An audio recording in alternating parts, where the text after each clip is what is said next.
Hey guys, welcome back to the channel. It's been a minute since I did another Yu-Gi-Oh video, but I'm excited for today's. First off, check out my little background from Bungie. Picture of the Taken King. It's a banging little poster. Throw some on the back. Sorry for the little bit of glare it has, but no big deal. Alright, so as you can tell from today's video, today we're talking about Evil Eye. So, as you guys know, that's one of my favorite control decks in the game. Actually, it's like my favorite control archetype. Like, point blank period. I just enjoy it so much. And they got announced 2 new cards. Both cards are really solid, but I wanted to know how much they improved the deck. So, I was waiting for Nexus to put them. They finally put them on, and I tried the deck out, and these cards are bonkers. So, if anybody that doesn't know what cards I'm talking about, we've got Basel Trice, Familiar of the Evil Eye, a monster card, level 3. Its effect is, if this card is in your hand or graveyard and you control an Evil Eye monster, quick effect, you can special summon this card, but banish it when it leaves the field. And then during your opponent's turn, you can quick effect, and immediately after this effect resolves, link summon 1 Evil Eye monster using the material you control. When you do, you can treat Evil Eye equipped spells you control as Evil Eye monsters and use them as material. You can only use each effect of Basel Trice, Familiar of the Evil Eye, once per turn. So it's like Cataplast, where it brings itself back, but it does it as a quick effect. So if your opponent targets it in the graveyard to remove it, you can special summon it out. But its opponent's turn effect is what makes this card crazy. So on your opponent's turn, as a quick effect, while it's once it's on the field, you can just link summon it into another monster, and you can use the equip spell as link material. Think about that for a second. So if I have Serziel with a Selene on it, I can summon this dude out and then link this dude with Selene to make Gorgon, or link all 3 to make Serziel. Like, that's bonkers. And I'll tell you one other reason why I really like this card.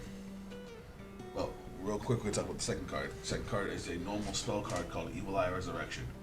Send 1 Evil Eye monster and 1 Evil Eye spell or trap card from your deck to the graveyard, semicolon.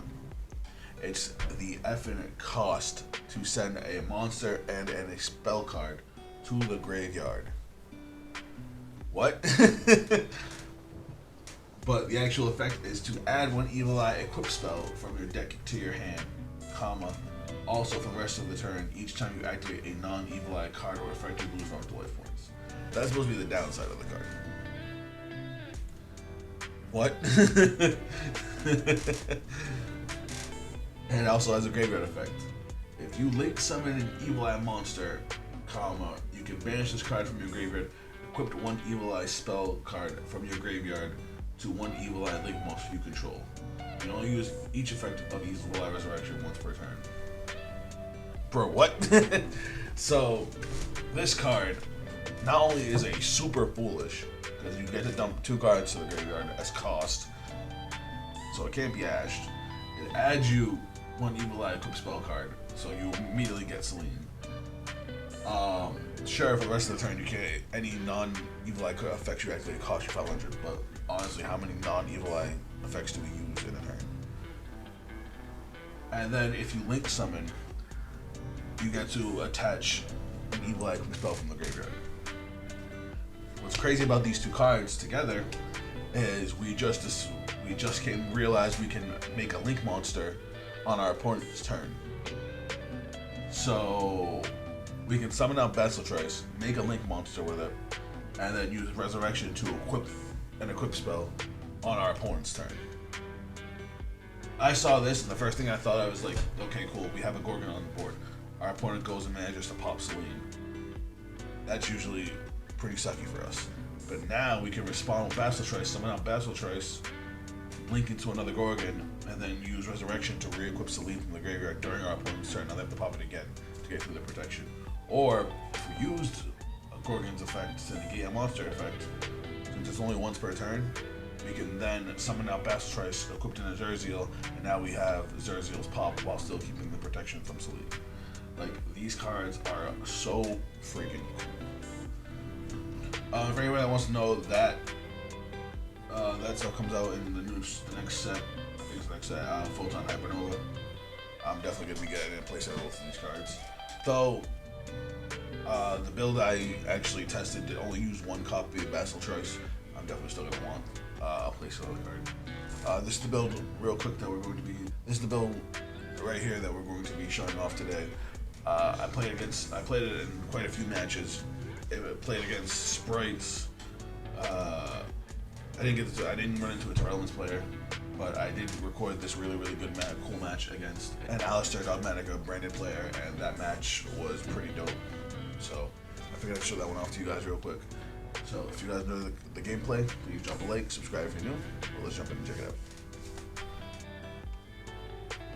Alright, so this first game, we went first, which is great because we're playing control deck. Crackdown's still really good in this deck because of the fact of how easy it is to make Gorgon. Well, we started off with Terraforming,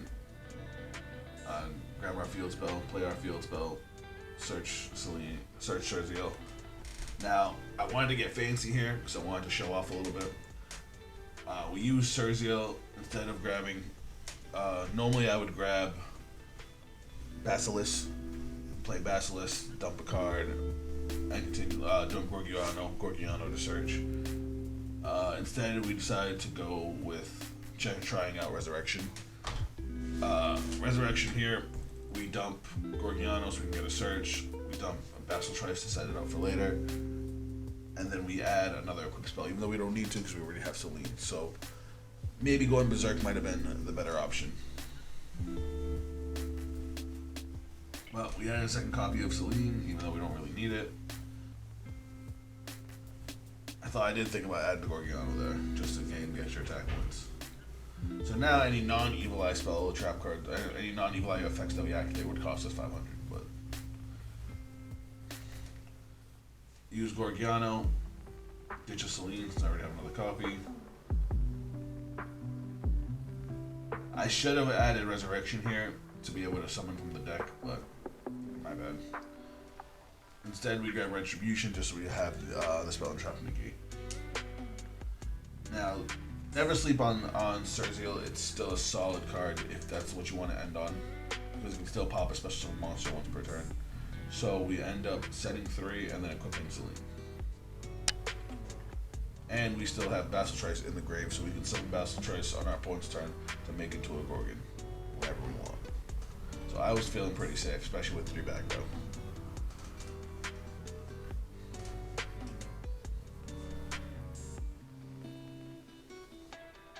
Our opponent summons Alistair the Invoker. We don't have a monster negate, so I just let it go. There was nothing he was going to summon that was going to scare me.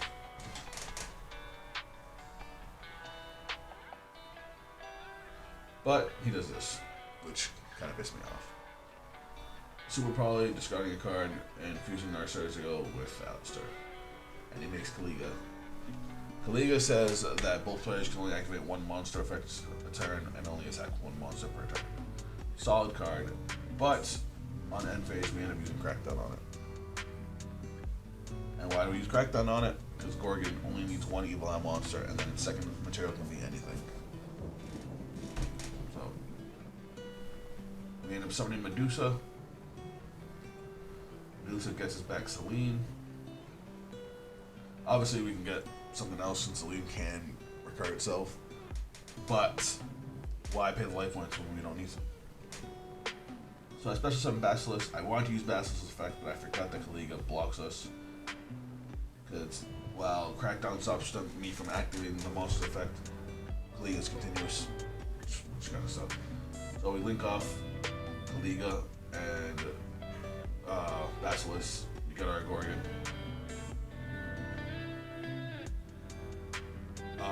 We could have used the equip spell. We could have used a normal spell to equip the other Celine we have in our graveyard. We decided just to equip one from hand. Again, why waste resources? We don't need to. Now, if he does get through our Celine on his turn, we can still use Basilisk to make an unlucky monster, which is still absolutely bonkers to me. We end up going to battle phase, attacking Medusa, attacking with Gorgon. That's already 38.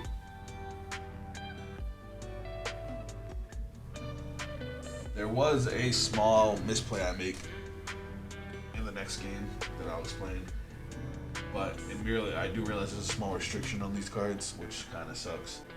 So it kind of makes me sad that they did it, but you'll see what I mean.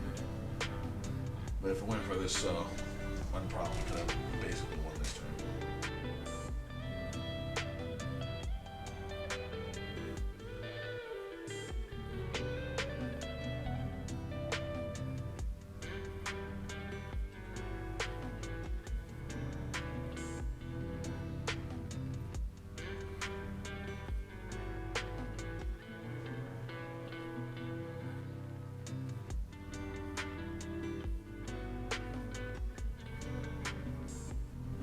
Invocation.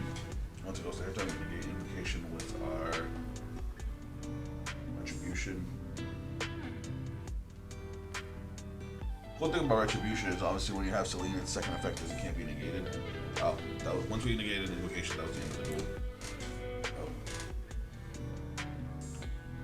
Cool thing about Evil Eye Retribution, for anybody that doesn't know, its effect when Celine's on the board says that it can't be negated.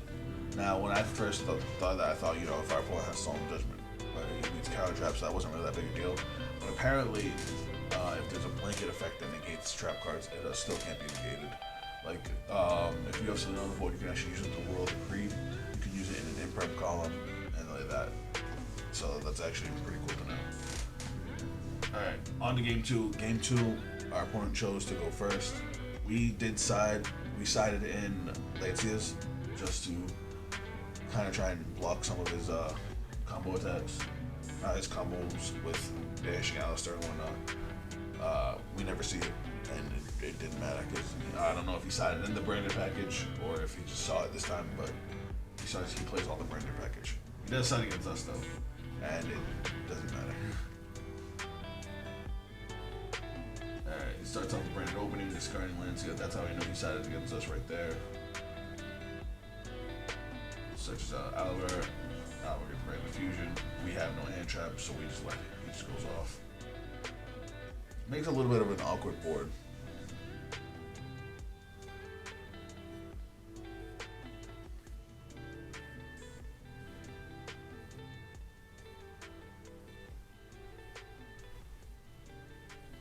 Rebellion, and then discards a card for Rebellion.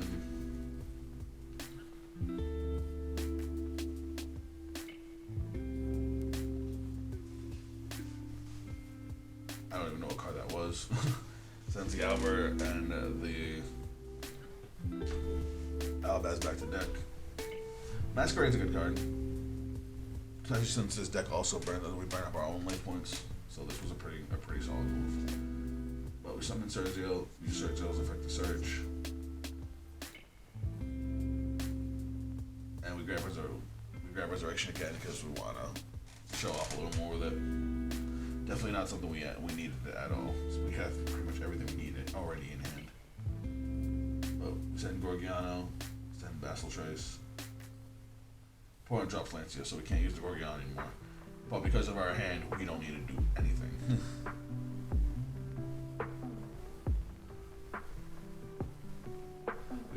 We're at the Celine off of the actual effect of our field spell. Basilisk. That's the effect of dump. Now, the only downside of Basilisk is if you actually look at my hand, my options, I don't have a whole lot of cards with graveyard effects in the graveyard in the deck. I took out the token generator that protects our back row, and then we don't really use a whole lot of the trap cards. So I was like, what do I need to send? I decided to send any spell and trap card because you need a banish spell trap card for Celine if we get Celine into the graveyard. So I just decided to get rid of another copy of Resurrection, so I actually have an effect in the graveyard if I need it. And with what I have, I don't really need another Resurrection, so I was okay with getting rid of one. And the last one in the deck is still searchable. Make our Gorgon, equipped our Celine, and then we do a big brain play here. we use Gorgon to negate the Masquerade, so we stop losing life points. But we also trigger Gorgon's second effect, where on the next standby phase, Gorgon destroys a monster that it points to, and since we're pointing to the Libellion, it will destroy the Libellion. Go to battle phase, swing over Masquerade. I don't bring itself back, but that don't bother me. At least it doesn't have the burn effect anymore. Set an Ice Dragon's Prison, set Crackdown. Both very, very powerful cards. And end the turn. Now, being that he's playing Brandon, the only card we really have to worry about is Mirror Jade, because Mirror Jade doesn't target or destroy. So